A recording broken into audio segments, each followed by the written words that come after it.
Naning. Ala. Ba't gumaganon ka ning para kang hinihingal o para kang nasusuka?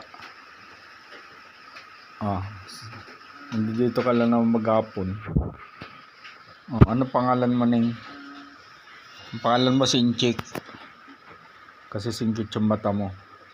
Ang mga mata ko dito, ang lalaki ng... Ang mga mata ko dito. Ang mga pusa ko dito, ang lalaki ng mata.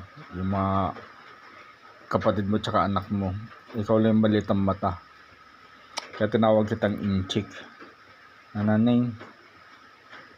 Ano sa ibang mga kapatid mo? Yan anak mo yung iba. Yan dalawa. Diba? Lalaki ng mata nila. Lalo na to. Isa. Uy, tingin ka dito ning. Bunso. Ito yung bunso. Uy, tingin ka dito. Yan. Pakita mo yung mukha mo. Buti pa to parating natin sa camera. Uy, ning. Malapit pa si isa. Ano yung check?